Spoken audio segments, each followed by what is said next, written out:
Hi everybody, so I just thought I'd do a quick introduction. So my name's Chris Dawes and I'm the co-founder of Scruffy Monkey. So Scruffy Monkey are based in Edgerton, Bolton. We have over 200 clients using our services now throughout the UK, from sole traders right through to 30-40 million pound turnover blue chip organisations. We've been going for 7-8 years now. So thank you for the opportunity, and I'm really looking forward to answering your questions. So I'm going to grab them and answer them the best I can for you. So I hope you find it useful.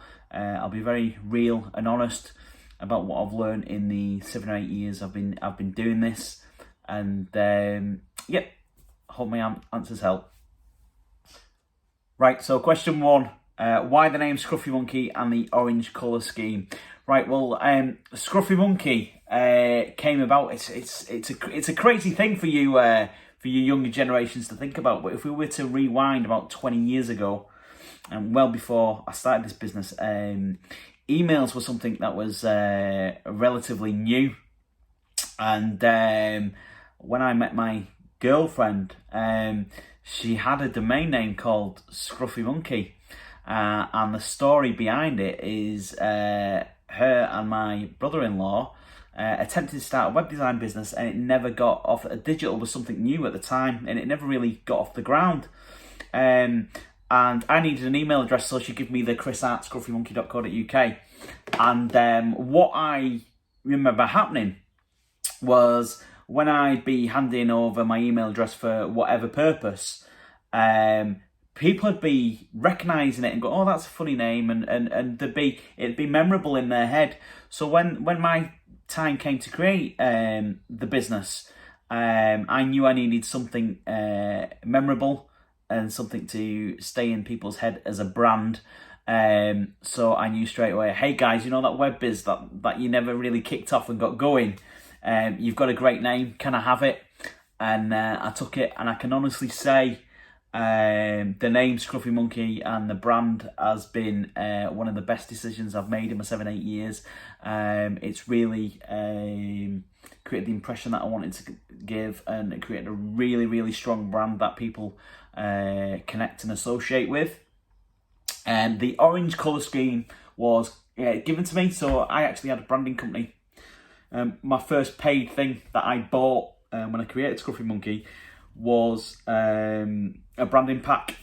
So they created the branding pack and they give me the orange scheme. Now, I could go into loads of technical reasons for the psychological reasons for the orange and black. You know, orange is passion and creating a connection and stuff. The truth is, I just wanted something different, and there wasn't a lot of orange at the time out there, and I just loved the vibe and that colour could connect to a lot of different services. So if you think about accountancy as an example, you think of your blues and your teals and your greens and stuff, and I just wanted something that really separated Scruffy Monkey from everything else. So the next question is, who came up with the idea? So I'm taking that as who came up with the idea of Scruffy Monkey. So if I was to go back around 8 years ago, I had a different career altogether. So I worked at Blackburn Rovers Football Club, so I was the IT manager there and head of business operations. So I used to look after all the systems, etc., and I'd be working with people, teaching staff actually that were there in helping them use technology in different ways to help students that would come to Rovers. And basically my career had kind of had enough and come to the end of the road there. And during my time there, I built a few websites. I really enjoyed the creativity of actually making something. And because I was the head of business operations, I would actually be dealing with business owners in an enterprise centre. And I just, no offence to them, when I was interacting, I thought, you know, what makes them different? What makes them special? And why can't I actually do what they're doing? So I ended up jacking it in and decided to start my own business. So I started it in a room in my house with nothing but an idea, but a will to make it work. So I had absolutely nothing on day one, other than I had to build a business, and thankfully that was a gamble that's paid off, and now 8 years later, here we are. My wife now works for us, and we have a much bigger team, and it's been one of the best decisions I've made. Yep, so here we go. Ideas are always great, but it's what you do with those ideas, isn't it? Cheers. So next question, what is the most demanding part of the job, and are you always busy? Yeah, I am always busy. It's a funny thing that people will naturally think that most of my time is actually spent building websites. It's actually probably the least, and it's certainly the easiest bit. So most of my time is actually spent overseeing the company itself. So it's stuff like checking out where clients are on the build process. So we have 7 steps from project start to completion to move them along. It's checking the accounts, who's paid, who hasn't, what's going out on social media. I have other meetings and networking to do to generate business. I have calls to make with suppliers of various things. I have my own coaching and mentoring that I do for my own development. The demanding stuff mentally and the hard bit, and no matter what sort of creative field you go into, the tough bit, the frustrating bit in reality is working with your clients and getting what you need from them. So the classic thing that Scruffy Monkey is always waiting on, and graphic designers are exactly the same, is content from our clients. So without the necessary assets, so the assets being the text and the imagery, I actually can't create anything. So I can't have Scruffy Monkey create a website if I don't have any text of what they say, and I don't have any image. Yes, they could use a copywriter, but a lot of them don't want to. Love copywriters, amazing. And for any field that you're going to, get a great copywriter, amazing. You've got to encourage them and move them on the process, and understand that. Do you know what? I can't actually do anything. So we have a process where they know from day one, unless I have a payment and all the information I require, nothing's going to happen. So the onus is on them. You need to remember that people have a very glamorous view of web designing, creative businesses, but we are a business. So we need to operate appropriately. So you need to think about the amount of time a project takes can dictate the amount of money you might generate a month. So you need to constantly keeping those cogs turning and getting those projects in and out. Question: how do I start to pursue working with you, and what grades would I need? That's a really interesting question. Do you know what? I'd want to see, rather than your grades, being completely honest, what I'd want to see is enthusiasm and passion for the subject, and somebody who wants to take it seriously and just wants to improve themselves for the future, and a willingness to learn. You're in an amazing place that years back, I'm going to sound like an old man here, we didn't have the same level of access to information that you guys have these days. Anything can pretty much be taught if you went on YouTube these days. I can find information on anything and learn, and that's what I want. I just want someone who's enthusiastic and a willingness to learn, and who'd follow instructions. Nothing more than that. The best thing to do, if someone was interested, hey, I've created this, what do you think of this?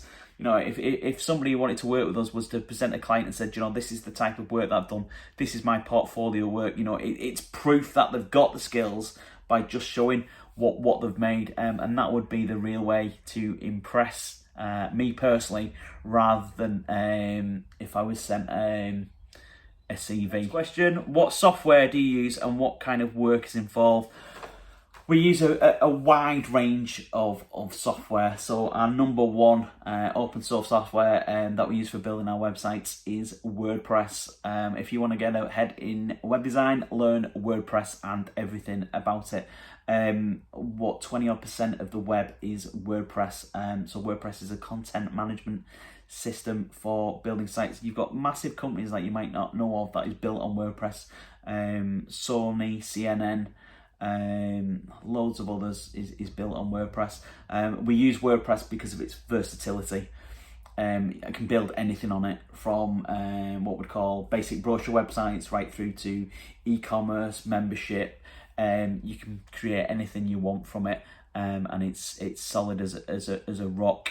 And most importantly, you can build it and you can hand it over to the client, and they have a level of management of it if they see fit, or we can do that for them. That's certainly our number one. Other software we use up there is the Adobe Creative Suite. Again, learn that. It's gonna set you in such good stead for whatever creative field you are in. It's such a powerful bit of kit. Photoshop, InDesign, all of it, just all of it. Devour it. The better you are, the more efficient and faster, and the better product you will produce.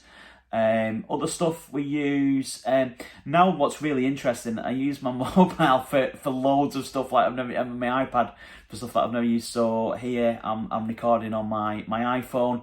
I use things like iMovie a lot these days for creating video content. Loads of web solutions that I use out there with subscriptions. Things like Smart Mockups. Do a bit on Canva because sometimes it's just easier than whacking it at Adobe. I have a CRM system.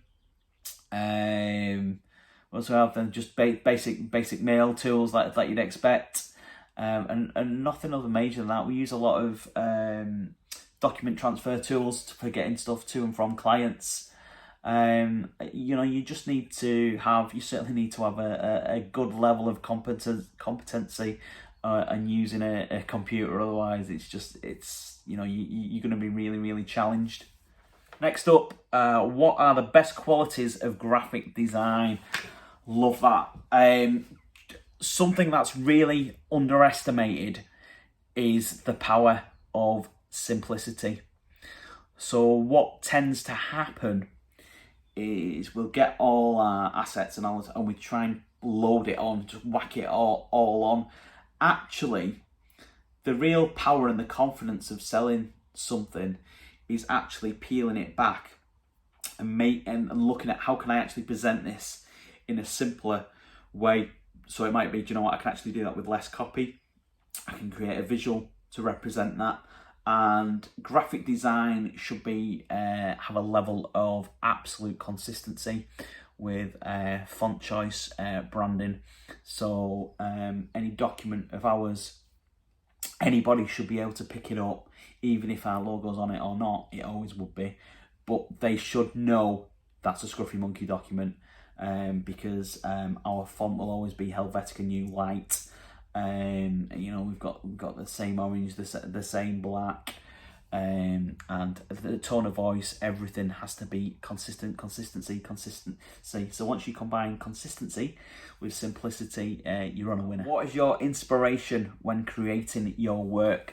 I was asked this the other week, and people said, is there a website you go to for inspiration? No, there isn't, is my honest answer. I get inspiration from everywhere. What I do when I'm speaking to people, when I'm out and about, I might see signs that I like. I might be being on the web and going on different things. Wow, I like the layout of that. It's a lot of layout stuff that I like and find it attractive, and I remember it and try and pass it on in the work that I do. So my clients inspire me as well of what they want to achieve with their website. So we've done a few charities and the message that they're trying to get across, and that gives me a vision of what I want to create and the message that they need to get across. So you'll get inspired in different ways. My work should naturally, any work through Scruffy Monkey should be inspire, take some inspiration from its clients really, but you also need to inspire yourself in a way in creating your own satisfaction in the work that you do, and remembering the bigger reason why you're doing it. So something I always do is a little tip as well. I get loads of stuff sent in the post, like leaflets and brochures and stuff, and if there's something that I like, I actually keep it. So it's almost like a little scrapbook where I can go back and go, do you know what, I really like that, and then I can sometimes transfer it into my work. So it's just about keeping your eyes open, and inspiration's to be found everywhere. You just got to look for it. So next question, do you have an office or just online? So we do have an office, excuse me. So this that I'm sat in here is a garden office. So on the back of my home, we have a purpose-built office. So it can house, we've got two desks there, and then we've got a seating area here. Be honest, people thought I was crazy back in the day, 5-6 years ago, that I didn't move to a traditional office unit.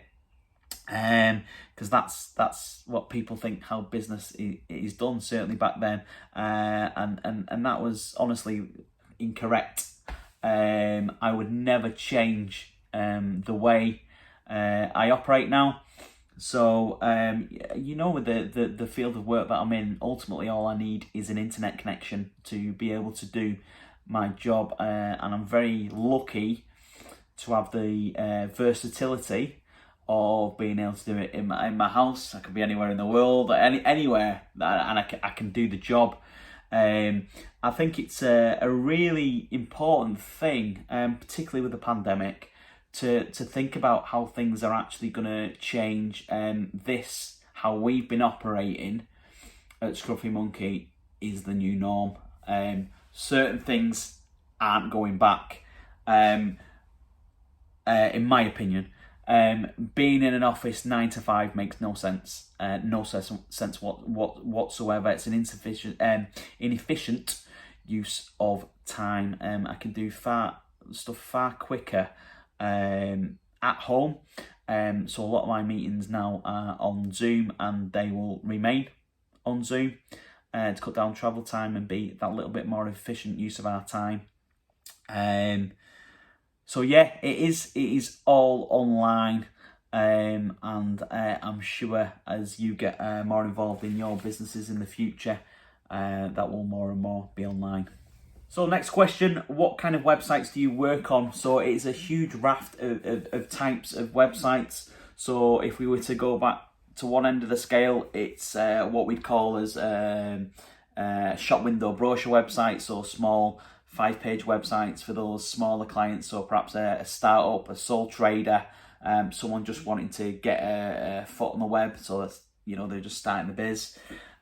We create that and then we've got the other extreme, which is big e-commerce solutions. So we've just done one for a huge gym equipment provider. So they're supplying equipment at the moment for Team GB, and loads of football and rugby teams. So, obviously the requirements from the client, that's a startup, so we just need text and imagery from them. You got the other scale where it's a big e-commerce solution, massive stuff to think about there in terms of content collection, product details, shipping options, inventory control, stock control, and so there's so many systems that need to be set up, notifications. There's a lot of things connected to eBay. There's a raft of things. So we've got e-commerce, then we'll do membership. Memberships are a really, really big thing at the moment, because it's residual income with little effort for businesses. So a lot of people looking at, is there a way that I can create those trickles of income for my organisation? So there's a lot more sites that require additional functionality that they haven't required before. Lots of form creation tools, everything. So it's a raft. In terms of a lot of businesses like to say they have a niche, so a target that they will work with. So we've done a lot of work with charities previously to help them, because we've got a real understanding of their requirements. But we're a lot more commercial these days of who we're attracting. So we're attracting some very large national commercial organisations, and their demand is the same as anyone else. In reality, it's presenting themselves in the right way, creating that content, getting that content out there in the right way, and projecting themselves in the right manner. So that's it. So that's all your questions answered. I hope that was useful and what you were looking for. Very best of luck with your choices for the future. If you do what you're happy doing, you won't go far wrong. All the very best.